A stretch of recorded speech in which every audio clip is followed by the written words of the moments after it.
Hey, this is Matt once again. Welcome back to another video, and this is a paid request from Murray. Thank you so much for that. For those interested in requesting any type of videos, movie reviews, re-reviews, video game playthroughs for an hour, or full playthrough, tier list, ranking, or even something random like this, which I do find these random topics at least interesting. Feel free to send it. I'll get to the video as soon as I possibly can. PayPal's the best way to do it. Do have a CashApp as well. Links are down below in the info box, and before I'll try to get to him as soon as I can. Thank you for your patience. Like, before I go on, just want to say thank you for your patience and your generosity. I really do appreciate it. So, Murray, very nice enough to send me a paid request for me to do a topic on what if Meyer directed the 2014 Godzilla film.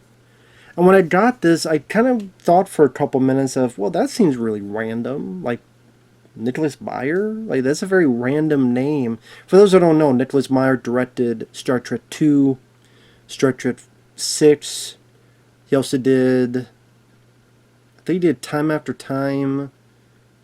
I think he did that awful film Volunteers with Tom Hanks and John Candy. Time After Time I haven't seen forever, but mostly I remember him from Star Trek 2 and 6. But then I think I know what he's getting at, though. I think I know why he thought of this. I could be wrong. If Murray sees this, feel free to write in.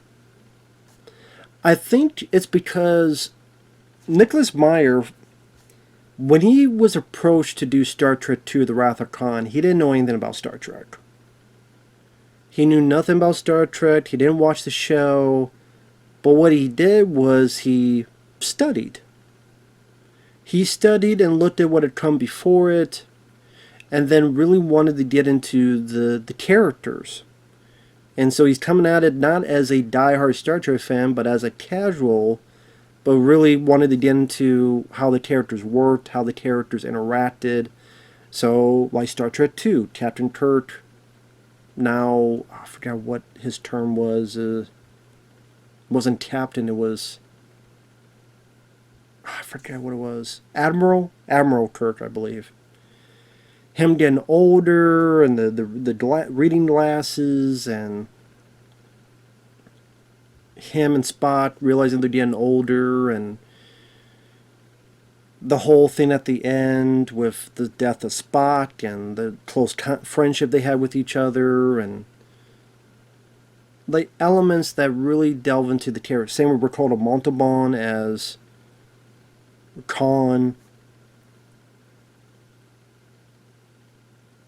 and to really kind of approach it where even if you're not a diehard Star Trek fan, it was done with a level of respect, and kind of the still be Star Trek, but also have that the modern audience, or at the time in 1982 that came out, the modern audience kind of could accept this film. Because I like Star Trek the Motion Picture, the first one. I think that film did okay at the box office, but, well, it did well enough, but it was not looked at fondly by a lot of fans and critics, to the point that if Star Trek 2, some people were surprised that Star Trek 2 was even made, and if that had not done well, there would not have been the other Star Trek movies. And Star Trek, the motion picture was looked at as boring, wannabe 2001: A Space Odyssey, just shots of ships going by, and look at special effects for 20 minutes. So a lot of people didn't like the film. I liked the film quite a bit. To me, it's the only Star Trek, the Trek Through the Stars, that's ever been made in the whole franchise. Like, the title signifies what the movie is. That's the only movie really to do it, if you think about it. But I like the first 6. First Contact I can watch, but I like the first 6, even part 5. But yeah, you looked at Star Trek 2, and even Star Trek 6, with the judgment Kirk has against the Klingons because of what happened to his son, and how judging someone because of preconceived notions and bit of a bigot in him because of the death of his son, and him learning to let that go. And then the whole like Cold War thing, Americans, Russians, which hell that could be today now. Starfleet and the Klingons, the assassination attempts. Like, to do something with Star Trek, to try to make it somewhat palatable for casual people as well, if that makes sense. And I think he had a hand in writing or producing Star Trek 4. And if that's the case, it's funny how 2, 4, and 6 are considered the best ones. And Nicholas Meyer had a hand somewhat, either directing or writing or producer or something of that nature. So I think that's what Murray is coming from, is what if you had that same type of mind for a Godzilla movie? That someone who's a casual or is an expert in Godzilla, but they're able to respect it, learn about it, but also do things that a casual film goer could get into, as well as a diehard Godzilla fan. I mean, if you had a Godzilla film that had all the good aspects of Godzilla, like Star Trek 2 and 4, you know, had the good aspects of Star Trek, or 2 and 6, since he directed those, of Star Trek. And then you really worked with the characters and developed well enough that, yeah, Godzilla 2014 could have worked, but sadly it wasn't the case. The director they got, and I keep one. The thing is, each time I think of the director's name, I get confused with the director of The Raid Redemption. So the director of Godzilla 2014 is Gareth Edwards. Does the director of The Raid Redemption... Okay, The Raid Redemption is directed by Gareth Evans. Godzilla's Gareth Edwards. So Gareth... They're both named Gareth. One's Edwards, one's Evans. So Gareth Edwards. I'm not a fan of this director. I'm not a fan of this director at all. I have not liked a single fucking film this guy has done. Not a single fucking one. Because I looked at his filmography. I have not seen Monsters, to be fair. But I did not like Godzilla. I did not like Road One, A Rim Job Story. I did not like Jurassic World Rebirth. So that's 3 films of his I've seen, and all 3 of them I did not like at all.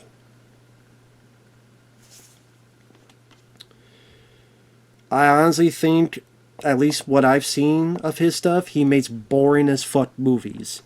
I always say Nicholas Meyer, Star Trek 2 and 4, 2 and 6 are not boring movies to me.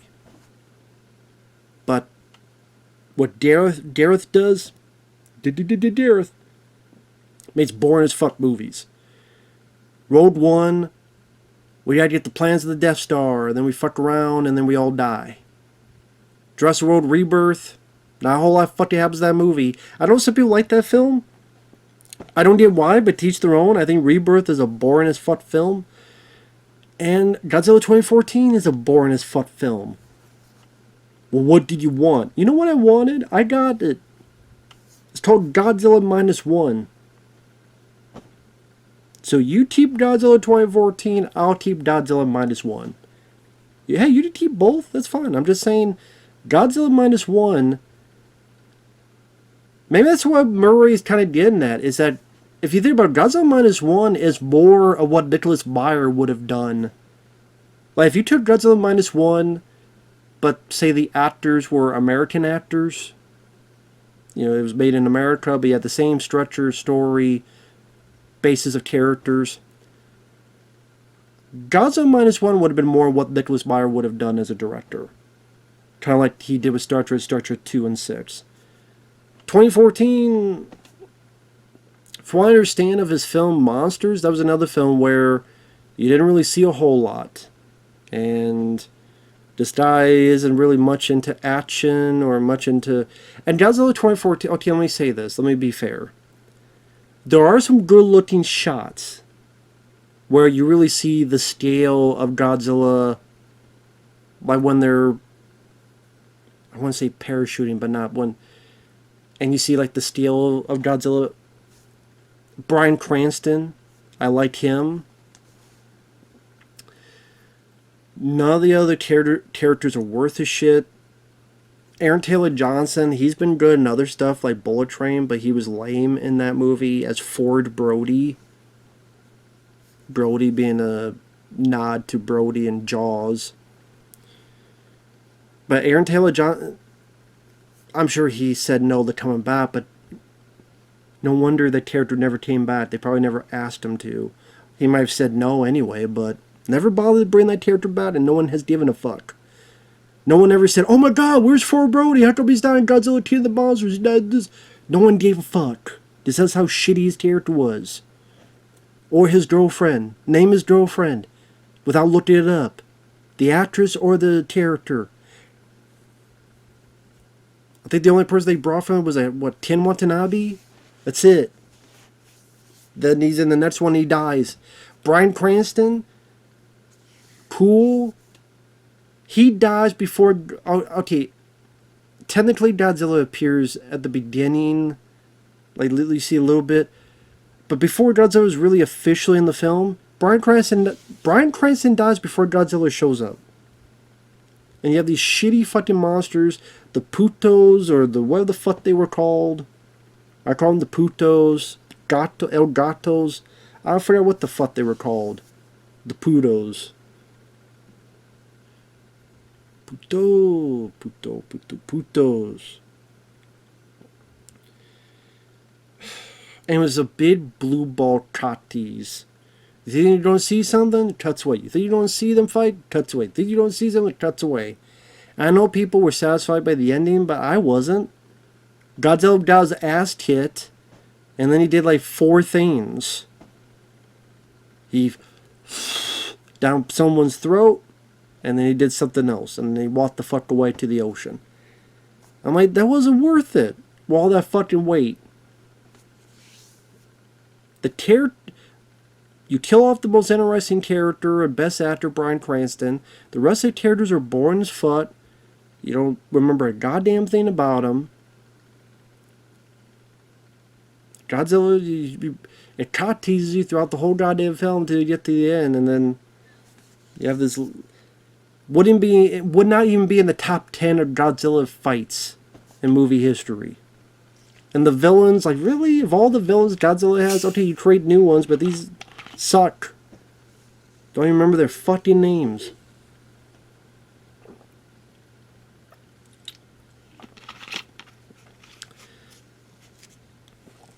The whole MonsterVerse stuff, the only one I liked was Kong Skull Island. And then, since then, the only Godzilla film was Godzilla -1 I liked. 2014, I did not like that one. King of the Monsters, I thought was better, but I didn't like it either. There's more aspects to that film I like, but the human characters I thought were lame. You don't really get a good look at some of the shit going on, the actions he's going on. I remember the bits where Rodan was like my favorite bits in the movie. Billy Bobby whatever the fuck her name is. Billy. Yeah, Billy Bobby Brown. Millie Bobby Brown, didn't give a shit about her. Never really gave a shit about her, to be honest. Probably cry more about chocolate fucking milk or something. Because there was like a story, that was my chocolate milk. I don't know, up your nose with a rubber hose? I don't fucking care. Shut up.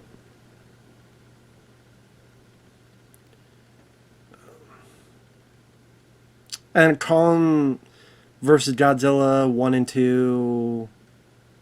Kiss my ass and fuck you. I don't give a shit. I don't like either of them. That's why I don't look forward to the next one, where they play patty cake and butt fuck each other in the ass. That'll be the next one. And then they'll have a baby. Conzilla. Or Teen God, or whatever the fuck. Teenzilla. There you go. Conzilla. There you go. There's the name. Conzilla. You know, he'll have a Godzilla body, but King Kong head, and he'll blow fire out of his fucking mouth and ass. Anyway. But yeah, Nicholas Meyer. Yeah, I would rather have had him give it a try of a Godzilla 2014 than Dareth did. Because at least Nicholas Meyer I would trust more in trying to write more interesting characters. And then maybe he would have realized, yeah, let's keep Bryan Cranston around for the entire movie. Does that probably be the best?